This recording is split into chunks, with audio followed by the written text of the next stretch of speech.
All right, Coach Jeff here. We're going to talk about the windmill today. And I love this exercise, but it's just not for everyone. There's days when it's not appropriate for me, and then there's days I feel like I'm doing good with it. So that said, I'm going to show it to you, but we need to be really careful with this one because it's a pretty complex movement. Okay, requires a lot of mobility, stability. If you're having low back issues, shoulder issues, maybe even hip issues, again, it may or may not be appropriate for you. So keep that in mind. It's better to leave an exercise out and be safe and not get hurt and continue to train rather than to try to add something that just looks really cool. All right. Okay, so there's some variations.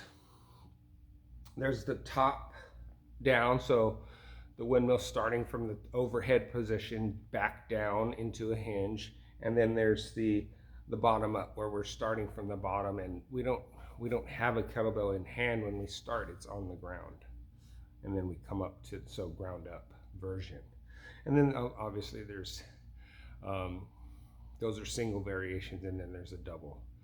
So let's see how I do. All right. So I'm going to start with probably the easiest one to learn. The movement's the same, but it's just going overhead creates a whole new demand on stability and mobility when you do this one. So when I'm in the stance, I want to let you see my feet real quick. We start with about a shoulder width stance, and then I'm going to windmill to my right, this right hip. So I'm going to turn my feet in about a 45-degree angle, pointing away or towards the left. Okay, and then I'm going to take the kettlebell and set it right at my instep. And you'll see me come into the frame as I do this. But essentially what I want to do, I'm going to go back to a neutral position. I want to be able to hinge. So if you don't have the active straight leg raise down yet, the windmill is definitely a red light for you, okay? Core stability, if you have a red light, again, that may not be the one for you. So those two really are the two main ones, and then there's the rotation, and then there's overhead stability, mobility, okay? But I'm gonna get set up, and I'm just gonna do from the ground up, and this hand's gonna go up in the position it needs to be. This is my right hand, as if I was doing it overhead. Other thing I want to note here is that I talked about being able to hinge the hip, and that's true, but now when we're in this 45-degree stance, I'm going to mostly hinge at a 45-degree manner. So you can see that I'm hinging into the hip. This knee stays mostly straight, or it can be soft, and then this knee's bent. The weight is predominantly on the back leg, okay? You should be able to tap your toes when you're doing the windmill of the front foot, okay? And you're gonna have to play with width and all that kind of stuff to get to know what's comfortable for you. So here's the windmill, hinging back. I keep pushing my hips back. I want to look up at this bell here, which obviously I don't have one. Now I found the bell because my hand slid down. There's my bell. Now I'm just gonna, rather than like lift with my back, I'm just gonna push into the ground and drive my hips through. And that automatically tighten my core before I lift. That will help me stand. So I'm gonna tighten, set the core, lift. This arm should stay overhead and then back. Now I'm sitting back and hinging into that leg. Okay? I'll do one on this side.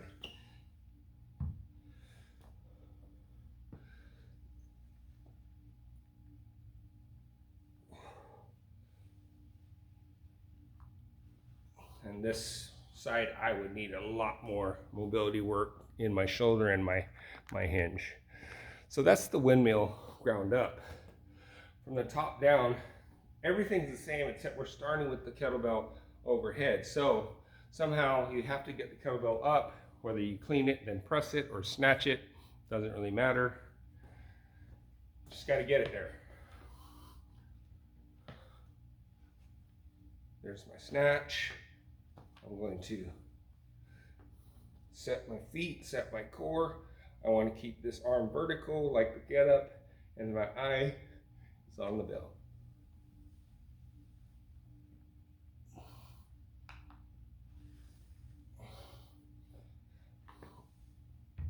Okay, so as I know you couldn't see it, but I went all the way, my off hand, my bottom hand, went all the way and touched the ground.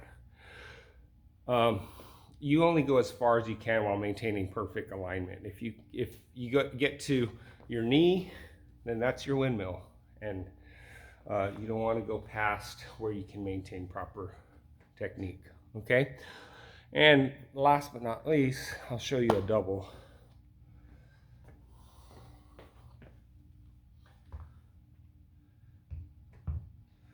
Okay, on this one, I'll have to have one set at my foot like I demonstrated, and then one overhead at the start. And then now I'm going to hinge, find my handle, come up, and you see I didn't keep my arm vertical, but I got the bell in my hand now. I'm going to set it down.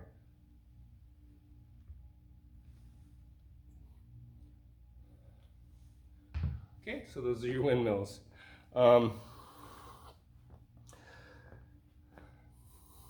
It's a great exercise, but there's a prerequisite, as with all the exercises and drills, a prerequisite of having the correct amount of stability, mobility, and movement skill. Okay, so the remedial, or let's talk about the red lights again: active straight leg raise, shoulder mobility, rotary stability, so able to stabilize rotation, and then trunk stability in anterior and perhaps lateral or frontal plane. Okay, let's talk about the remedial drills real quick. We got these are bits and pieces from the rest of the exercises, but we got the toe touch progression, which is in the active straight, or which is in the swing remedial drill video. We have the band bent ET, which is in the overhead press remedial video. Then the PVC shoulder mobility, the wall RDL, and the split stance RDL. So I'll go ahead and show you the split stance RDL and review the wall RDL. The others you can look at the video. Okay, so the split stance RDL simply is, I'm in my parallel stance, I'm going to split my stance, and then I want to RDL and practice that, because that's almost what it feels like. I'm just going to go a little bit laterally when I do the windmill. So there's a split stance. My heel and toe are aligned, so the heel of my left foot and the toe of my right foot are aligned, and then I'm just going to practice some hip hinges. You can also, like I said, do it on the wall the same way. Right? Your butt's on the wall. You should feel the pelvis rotate and glide. You can feel your butt kind of almost feel like as if it's sliding up the wall, and that's telling us that the pelvis is rotating over the femur. And again, if you start doing this, rounding as you initiate movement, not a good thing for you. And then when you get to end range of motion, you start to round. Again, not a good thing. We don't want to load up with the rounded spine, so you have to get that hip hinge down, and that's why the yellow or the active straight leg raise is in the remedial drills. Okay, so again, without sitting back too much, we're just going to hinge over, See how my legs are almost vertical? And I'm hinging, I'm maintaining good neutral spine, and then coming back up.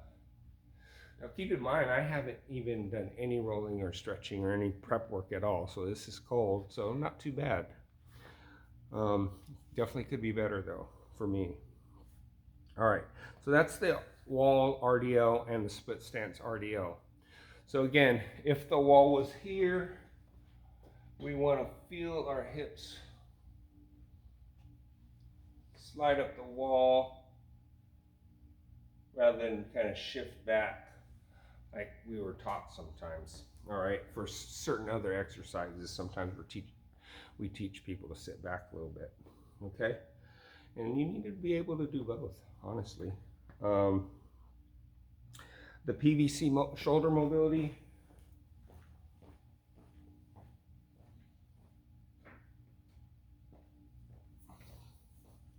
real quick, I just want to work multiple planes. This hand, I'm going to mobilize this shoulder, this pec. I'm going to use this hand, my right hand, to my left hand's back, left arm is the side we're working on, and I want to go overhead, push it back, stay good and neutral, do different points like on a clock. You know, here's 9 o'clock or 3 o'clock, I guess. Mobilize 4, 5, 6, right, and then go all the way around, make it a more circular type mobilize. So I'm just using this hand to drive me into range of motion. And then we could also add the hinge in. So we add the hinge in, and I'm not going to go all the way down, but I want to work some range of motion through here. That's a little bit tender for me, but not too bad. I could feel some stuff release in there. So that's another way of doing this. So you get into your windmill, hinge, and then once you're hinged, you can work on that range of motion. Okay. So that's the PVC shoulder mobility along with the windmill. All right, you guys, make sure you practice and be safe first and foremost. All right, there you go.